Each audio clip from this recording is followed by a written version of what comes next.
મિત્રો, આજે આપણે વજન ઘટાડવા માટેના ઉપાય જે છે તેમાં પાચનની તકલીફમાં પણ ફાયદો થાય છે અને પેટની જે તકલીફો હોય છે તેમાં પણ ફાયદો થાય છે.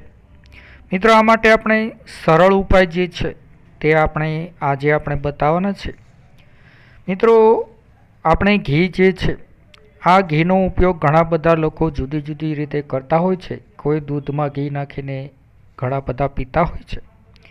આજે આપણે કોફી જે છે આ કોફીની અંદર આપણે અડધો ચમચી ઘી નાખી અને નૈણા કોઠે જો પીવામાં આવે તો ઘીની અંદર ઓમેગા 3, ઓમેગા 6 અને ઓમેગા 9 જે છે આના જેવા હેલ્થ કેર જે છે તે હોય છે. અને આને જો દિવસની શરૂઆતમાં એટલે કે નૈણા કોઠે જો 1 કપ કોફીમાં આપણે અડધો ચમચી જેટલું ઘી અને ઘી પણ આપણે જે ચોખ્ખું ઘી જે છે, ચોખ્ખું ગાયનું ઘી જે છે તેનો પ્રયોગ કરવાથી આ વજન ઘટાડવામાં ખૂબ જ મદદરૂપ થાય છે.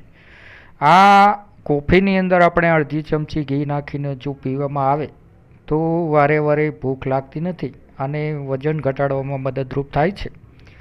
અને આનાથી જે પેટની જે તકલીફો જે છે તે ઓછી થાય છે. કોલેસ્ટ્રોલ લેવલ જે છે તેમાં પણ જે કોલેસ્ટ્રોલનું જે સમસ્યા જે હોય છે તેમાં પણ નિવારણ થાય છે અને શરીરને એનર્જી મળે છે.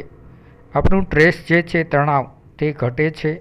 આપણી પાચન ક્રિયાઓ જે છે તેમાં પણ ખૂબ જ મદદરૂપ થાય છે. આવી રીતે ખૂબ જ સરળ ઉપાય જે છે તેનાથી આપણે આ કોફી જે છે ઘીવાળી તેનાથી ઘણા બધા ફાયદાઓ થતા હોય છે. Thank you.